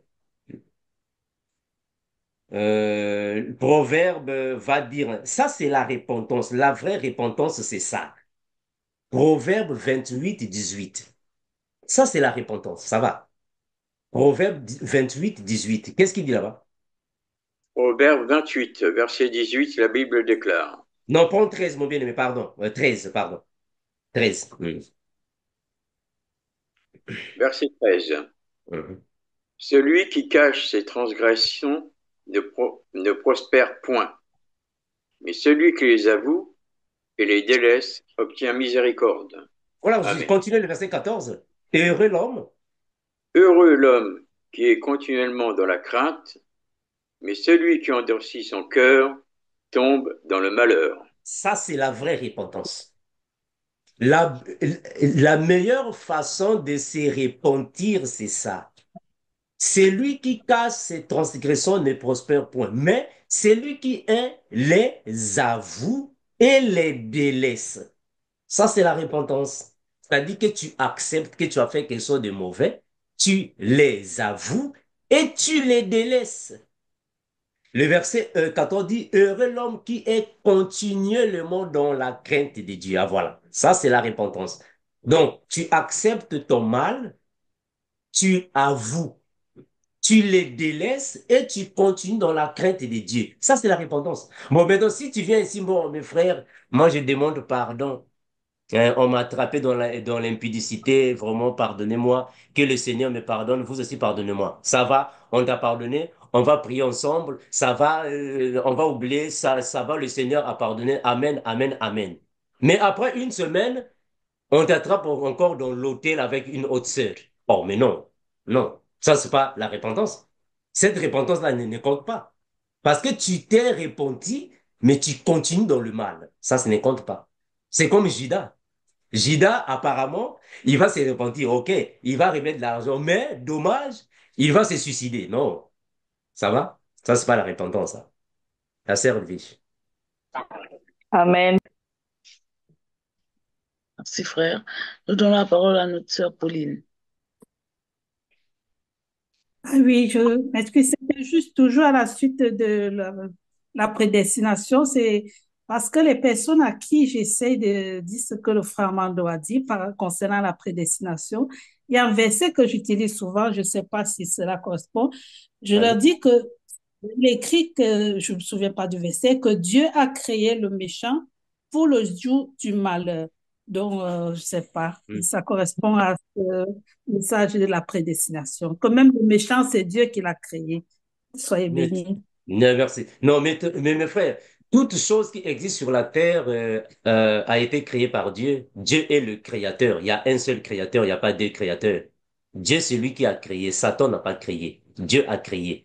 Mais comme c'est lui qui est le potier, il est capable de préserver certains vases et de briser les autres. Il est le potier. Il est le potier. Donc, il ne faut pas se dire, bon, on va rester ici comme font beaucoup de gens. Bon, ils vont faire des conférences. Ils vont rester là en train de parler, de faire des débats. Parce qu'il y a même des débats comme ça. Débat. Est-ce que la prédestination existe? Non, Dieu a la bonté. Il est plein d'amour. Il est miséricordieux. Il ne peut pas détruire. Mais mes frères, il faut comprendre qu'il est potier. Toi, tu n'es que l'argile. Hein, mes frères? La sœur Elise. Merci, frère. Nous donnons la parole à la sœur Désirée. Oui, soyez bénis. Je voudrais savoir, comme on nous a dit qu'il y a 4 types de terre, ça veut dire 4 types d'êtres humains. Mhm. Et est-ce que ça veut dire qu'à la naissance, on est déjà un des 4 types? Et est-ce que quelqu'un qui est la première terre peut devenir la 4e terre? Merci, ma sœur, pour la question. Bon, mes frères, premièrement, il faut comprendre que nous n'irons pas au ciel, mais nous allons retourner au ciel. Je répète ça, hein. Nous n'irons pas au ciel. En réalité, nous allons retourner au ciel. Parce que ceux qui iront au ciel ont déjà été là-bas. Ils étaient au ciel. Voilà pourquoi la Bible a dit que l'esprit retourne vers celui qui l'a créé. Donc, ici, c'est-à-dire que nous, les humains, nous portons l'esprit. Mais cet esprit-là a déjà existé avant la chair. Et l'esprit a déjà existé avant le corps. Alors, quand l'esprit vient, l'esprit entre dans le corps. Ça, ce n'est que le corps que l'esprit a vêtu. Alors, c'est le corps ici qui va symboliser alors les terres. Alors, un esprit qui était déjà là-bas au ciel, en venant sur la terre, Dieu ne va jamais le mettre dans une terre pierreuse. Ça n'a pas de sens. Parce que dans cet esprit-là, il y a déjà la sémence de Dieu. L'esprit qui a la sémence de Dieu ne peut qu'être sémé dans une terre qui est fertile. Parce qu'il a déjà la sémence. On ne peut pas le mettre dans une terre qui n'est... C'est comme si vous prenez un poisson qui est dans l'eau et vous venez le mettre sur la table. Non, c'est un poisson. Il est habitué avec l'eau. Donc, il faut toujours le tirer de l'eau pour le mettre dans l'eau. C'est clair. Maintenant, nous avons dit ici que Dieu, il est souverain. Étant souverain, il est capable de changer le tableau. Mes frères, premièrement, il faut d'abord comprendre le terme souverain. Qu'est-ce que signifie souverain? Un souverain, c'est celui qui décide quand il veut de faire tout ce qu'il veut. Il est souverain. Mais il a des principes, ces principes sont là. Il a dit que il y a de ceux qui sont prédestinés et ceux qui ne sont pas prédestinés. Il est souverain. Mais étant souverain, il est capable de changer le tableau. Regardez, Moïse va dire ainsi à Dieu, Dieu, si tu ne pardonnes pas ce peuple, si tu n'es pas miséricorde à ce peuple, efface mon nom dans les livres de vie. Vous voyez ça? Ça, c'est Moïse qui dit ça. Il dit, efface mon nom dans les livres de vie. Efface mon nom. Mais qu'est-ce que Dieu a dit à Moïse? Vous savez ça, non? Qu'est-ce que Dieu a dit à Moïse? On va lire ça. Ou vous voyez là où je suis? On va lire ça. Vous voyez là où je suis, non? Écoutez, Moïse va dire ainsi, efface mon nom dans ton livre. Vous voyez ça, le passage là. Maintenant, écoutez la réponse de Dieu. Rappelez-vous, nous sommes dans Exode. Exode 32, le verset 22. Qu'est-ce qu'il dit là-bas? Exode 32, le verset 22. Commence à partir du verset premier. Et tu descends. Hein. Exode 32, verset 21. Et on descend.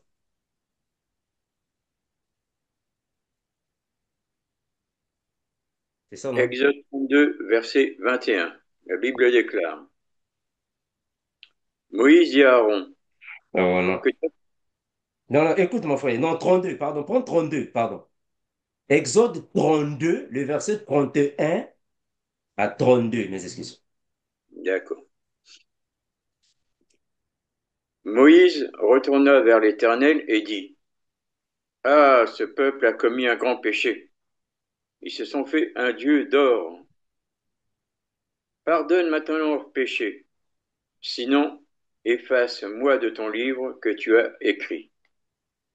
L'Éternel dit à Moïse, c'est celui qui a péché contre moi que j'effacerai de mon livre. Va Mes frères, donc, continue, mon frère. Va donc.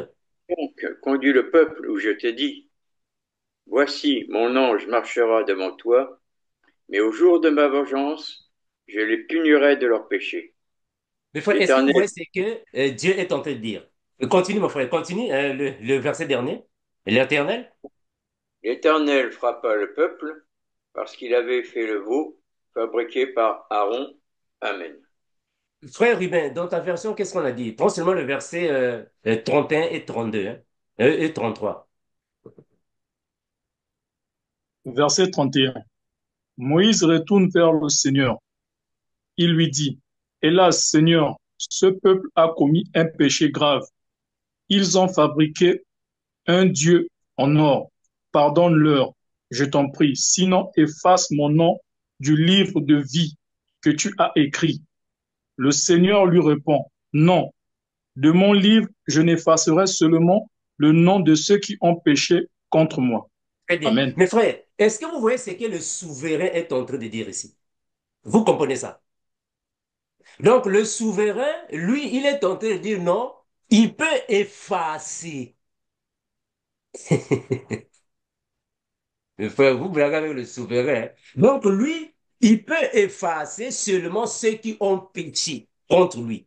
Oh, hein, il est souverain. Voilà pourquoi on a dit, mes frères, Dieu, lui, il est souverain. Il ne faut jamais se dire que non, comment est-ce qu'il va punir les gens, les personnes? Non, il est souverain. Il peut faire et défaire. Il peut construire et détruire. Il est souverain. Donc Moïse dit non, si tu ne pardonnes pas ce peuple, alors efface mon nom. Il dit non, moi je ne vais pas effacer ton nom, mais j'effacerai pour ceux qui ont péché contre moi. En d'autres termes, il avait déjà écrit, mais il peut effacer ça. Hein, Fred, comprenez ça comme ça, c'est très important. Hein. La sœur Edwige, on va vers la fin, mes bien-aimés, on va vers la fin. La sœur Edwige. Oui, frère Amando, nous avons encore deux questions. Le frère Glenn et puis le frère Catalan. Oui, frère Armando, lorsque vous avez dit que ok, Dieu est souverain, donc Mhm, il y avait il y a ceux qui ont été prédestinés pour le salut, la vie éternelle, et ceux qui ont été prédestinés pour la perdition. mhm. Est-ce que ça signifie que c'est lui aussi qui a prédestiné chacune de nos actions, de nos mouvements sur terre? Bon, mon bien-aimé, un potier connaît la couleur de son vase. Ça va. Il n'y a pas un potier qui a fabriqué son vase et ne connaît pas la couleur de son vase. Il connaît quelle est la couleur de son vase et quelles sont les fleurs qui peuvent correspondre au vase. C'est lui qui a créé ce vase-là. Donc, il n'y a aucune chose qui est surprise à Dieu. Il n'y en a pas. Donc, devant Dieu, il n'y a pas la chance. Eh, j'ai eu la chance. Non. Devant Dieu, il n'y a pas la chance parce que lui, il connaît le passé, le présent et le futur. Il connaît ça. Il connaît ça. Donc, il n'y a pas une chose qui peut surprendre Dieu parce qu'il connaît le futur de toutes choses. Donc, nous disons oui, Dieu, lui, il connaît qui est qui. Parce que mon frère Glenn, aujourd'hui, c'est le premier, en fait, c'est le premier mois de l'année, le 12. Il faut déjà savoir qu'en 2050, Dieu connaît là où toi tu seras. Mais donc, quelqu'un comme ça, il connaît tout ce qui est de nous. Il connaît. Donc, on ne peut pas se dire que non. Bon, en réalité, qu'est-ce qui se passe? Est-ce que Dieu réellement connaît? Non, mais il connaît. Parce que dans la Bible, quand tu prends le livre de l'Apocalypse, on nous parle de la guerre d'Armageddon qui n'est pas encore arrivée. On nous parle de la guerre de Gog et Magog. Ce sont des choses qui ne sont pas encore arrivées, mais il a déjà parlé que ça viendra comme ceci, comme cela. Hier, quand j'ai fait mon direct, je vous ai parlé du prophète Ésaïe. Un enfant nous est, un fils nous est, Ésaïe était en train de prophétiser sur la vie de Jésus, mais même Marie n'est pas encore née. Comment est-ce qu'il a su? Regardez maintenant Moïse. Moïse, depuis la loi, il a dit que Dieu, l'Éternel, vous donnera un prophète qui sera comme moi. Regardez que Moïse a dit ça. Joseph n'était pas encore né. Marie n'était... Donc, il connaît ça. Hein, mon frère Glenn? Donc, devant le Seigneur, il n'y a pas de surprise, il n'y a pas de chance. Est-ce qu'il connaît? Est-ce qu'il avait planifié? Est-ce qu'il connaît tout? Dieu connaît toutes choses et c'est lui qui avait établi toutes choses. Ça va, mon frère Glenn? Nous Merci, frère sommes dans Armando. quelle année, mon frère? Nous sommes dans quelle année? Je vous pose une question. Nous sommes dans quelle année? De- de- 2025. voilà, 2025. Mes frères, bon, je sais que parfois nous n'avons pas tous les mêmes expériences spirituelles, mais je vous confirme que en 1999, le pasteur Binel avait déjà reçu la vision que je serais hors de l'Afrique. 1999. Le pasteur Binel, il avait déjà prophétisé et il avait déjà vu ça, que je serais ici. Mes frères, Dieu vraiment, on ne blague pas, hein. Dieu vraiment, on ne le compare pas, mes frères. Donc, les choses que nous disons ici, ce sont des choses qui sont ici. Il y a des choses que nous ne pouvons pas parfois dire. Hein. Mais nous comprenons que Dieu connaît le futur de chacun. Donc, il n'y a personne ici qui va se dire, bon, mais est-ce que Dieu connaît réellement que demain, je ferai un accident? Il connaît tout, ça va. La sœur Edwige. La sœur Edwige. Oui, merci frère. Nous passons la parole à notre frère catalan.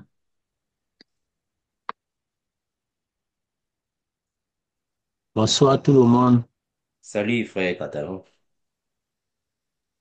Frère Mando, ma question c'est bon par rapport à ce qu'on est en train de parler tout à l'heure, là, mais au fait, je me rappelle encore quand le Seigneur a dit à Pierre que quand Pierre a dit non, que cela ne t'arrive pas, le Seigneur lui a dit Satan, retire-toi. Donc, c'est un peu sur ça que ma question vient se poser. C'est qu'en ce moment, le Seigneur a vu que Pierre était inspiré par un esprit qui n'était pas pur, qui a voulu le convaincre d'annuler sa mission. Mais Oui. maintenant, moi, je voulais aller sur le cadre de tout le monde, en fait. Tout le monde, parce que il y a des chrétiens ou des non-chrétiens qui commettent souvent des actes très regrettables. Et après, quand le non-chrétien vient se repentir, on le délivre. Bon, il finit de se confesser. Après, on le fait les délivrances. Et on dit que c'est l'esprit de, je ne sais pas, de ceci ou de cela par rapport au péché qu'il est tombé dedans, ou elle est tombée dedans. Donc maintenant, parfois, c'est le chrétien aussi qui est déjà chrétien, mais qui se retrouve encore en train de faire certaines choses qui ne correspondent pas à la sanctification. Bon, maintenant, en ce moment-là, je ne sais pas, là, on ne va pas dire, parce que c'est vrai, le chrétien, lui, prie peut-être le matin avant de sortir. Je pense qu'un chrétien, selon certaines personnes, le chrétien ne peut pas se faire posséder n'importe comment. Bon, en ce moment-là, quand certains pasteurs disent que non, c'est un esprit de démon, c'est un démon qui a fait ceci en lui ou c'est un démon qui a fait cela en lui. Moi, maintenant, ma question, je suis embrouillé à ce niveau-là. Je me demande, est-ce que c'est notre chair qui est faible là, qui nous pousse à faire ces choses-là, mais qui n'a rien à voir avec les esprits, ou bien ce sont vraiment les esprits-là qui parviennent à manipuler et les chrétiens et les païens? Parce que je Merci, n'arrive pas frère. à comprendre ça par rapport aussi à la parole du Seigneur quand il a dit à Pierre. Hmm. Voilà, donc c'est là où il y a un peu la confusion que je ne comprends pas. Merci, mon frère Catalan. Bon, mon frère, ne confondons pas être possédé et être inspiré. Deux choses différentes. Donc, Pierre Ah, n'était pas possédé, mais Pierre était inspiré par le malin. Celui qui est possédé, le diable habite en lui. Alors, Pierre étant un apôtre, il ne peut pas être possédé. Quand on parle de possession, c'est-à-dire que le mhm, diable, les esprits démoniaques sont en toi. C'est comme le fou de Gargara. Possédé. Lui, il est possédé. Mais Pierre, il est inspiré par le mauvais esprit. Pourquoi? Parce qu'il faut comprendre d'abord que Pierre, quand Jésus était en vie, Pierre n'était pas en réalité dans la vérité. Parce que Jésus l'a même dit dans Luc 22, 32. Pas Bevo. Luc 22, 32, qu'est-ce que Jésus va dire? Luc 22, 31 à 32, hein, pardon. 22, 31 à 32. Oh, et 32. Luc 22, versets 31 à 32, la Bible déclare. Le Seigneur dit, Simon, Simon, Satan vous a réclamé pour vous cribler comme le froment. Mais j'ai prié pour toi, afin que ta foi ne défaille point. Et toi, quand tu seras converti, affermis tes frères. Amen. Amen. Donc, le Seigneur ici est en train de nous confirmer que Pierre n'était pas affermi. Pierre n'était pas encore mature. Pierre n'était pas encore dans la vérité. Il était encore faible dans la foi. Voilà pourquoi le diable s'est servi de Pierre. Le diable est passé par Pierre pour l'inspirer. Parce que Pierre n'était pas encore assis. Maintenant, après la mort de Jésus, après la croix, est-ce que là-bas, le diable pouvait encore venir? Donc, non, là, il est mature. Donc, on comprend que le diable a inspiré Pierre parce que Pierre n'était pas encore affermi. Mais Pierre n'était pas possédé. Attention, ça c'est différent. Alors, un chrétien peut-il être possédé? Nous disons oui et non. Oui, pourquoi? Parce que aujourd'hui, on appelle chrétien tout le monde, c'est toute personne qui vient parmi nous, il est chrétien, qui prie, il est chrétien. Mais en réalité, un chrétien, c'est celui qui marche selon Christ, un disciple de Christ. C'est lui, Le diable ne peut pas les posséder. Celui qui est possédé, c'est celui qui n'a pas le Saint-Esprit. Être possédé signifie que les esprits démoniaques habitent en toi. Donc tout ce que tu fais, tu es comme téléguidé, télécommandé par les esprits. Ils habitent en toi. Là, tu es possédé. Mais un vrai disciple de Christ qui marche dans la sanctification, persévère dans la foi, marche en esprit, ne peut pas être possédé parce que le Saint-Esprit est en lui. Ça va. Le Saint-Esprit est en lui. Mais le cas de Pierre était différent parce qu'il n'était pas affermi et Pierre n'était pas possédé, il était inspiré par le diable. Ça va, mon frère Catalan. Donc, à ne pas confondre. Être possédé et être inspiré. C'est différent. Le frère Catalan. Ça va. Ok, d'accord, on va prendre. Oui, la partie où j'ai... Bon, maintenant, est-ce qu'un frère qui est vraiment dans le Seigneur, quand il agit mal, malgré qu'il est dans le Seigneur, qu'il est vraiment... Bon, il n'est pas possédé, mais quand un frère est inspiré, par exemple, qu'un chrétien qui fait une erreur, qui retombe, comme on dit souvent, on peut parfois tomber, mais après on se relève. Mais quand il tombe là, est-ce qu'il est inspiré par un esprit toujours impur ou bien... Parce que moi, je sais que le diable n'est pas omnipotent, omniscient, ni omniprésent. En tout cas, il n'a pas les capacités de Dieu d'être partout à tout moment. Mais comment est-ce qu'on parvient à toujours faire des erreurs qu'on regrette après? Et je sais que tout ça, c'est inspiré par l'ennemi. Comment c'est possible? S'il n'est pas avec nous, à côté de nous, ou bien, je ne sais pas comment ça se passe. C'est un peu compliqué Bon, mon frère à Catalan, comprendre. là, maintenant, il faut savoir d'abord euh, le frère en question. Est-ce qu'il est dans le Seigneur? Il est déjà mature ou il est encore faible? Parce que dans le Seigneur, nous avons trois catégories de personnes, hein. Nous avons ceux qui sont déjà affermis, les non affermis et les mal affermis. Nous pouvons avoir un frère qui est affermi. Celui-là, il est affermi. Mais il y a des frères qui sont parmi nous, mais non affermis.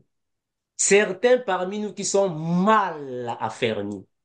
Donc il faut d'abord comprendre alors le frère en question ou la personne en question est affermie, mal affermie ou non affermie. Parce qu'une personne qui est affermie ne va pas commencer à tomber chaque fois. Non. Toi, tu es affermi. Celui qui est affermi ne tombe pas chaque fois. Quand déjà une personne commence à tomber, il est mal affermi. Cette personne n'est pas mature. La personne n'est pas mature. Parce que celui qui est mature est dirigé par le Saint-Esprit. La personne est mature. Il ne va pas commencer de tomber chaque fois. Comme on voit dans le corps de Christ, ceux qui tombent. Ce qui veut dire que la personne n'a pas le Saint-Esprit. Parce que celui qui est dirigé par l'Esprit, qui marche selon l'Esprit, ne peut pas tomber chaque fois. Non. Dans un mois, tu tombes 2 fois. Dans une année, tu tombes 5 fois. Non, tu n'as pas le Saint-Esprit. Tu n'as pas le Saint-Esprit. Ça va. Donc, tomber chaque fois ne correspond pas à celui qui est affermi, qui est mature. Ça va, mon bien-aimé. Mais frère, D'accord. vraiment, Merci. nous sommes à la fin. On va s'arrêter par ici. On n'est pas continuer. On va prier, mes frères, pour nous séparer. À moins qu'il y a une dernière parole, hein. Mais sinon, on a débordé, hein. Nous allons prier, mes frères. Père, merci infiniment, toi qui bénis ta protège. Nous te remercions, toi qui nous connais tels que nous sommes. Ton peuple, on t'aime, Père, car tu nous fortifies encore et toujours. Merci infiniment pour tout. Ton puissant nom, nous en prier et nous disons Amen. Merci, mes bien-aimés, à nous revoir dès que Christ, le potier, le voudra. Bye bye. Bye bye. Bonne Bye soirée, bye. bonne Bonne nuit à tous. Bien-aimés. Soyez bénis. Bonne Bye soirée. bye. Ouais. Que Dieu vous garde. Bye à Au tous. revoir. D'accord à tous les frères. Bon début de la semaine qui va bientôt. Soyez bénis. Soyez bénis. Ok.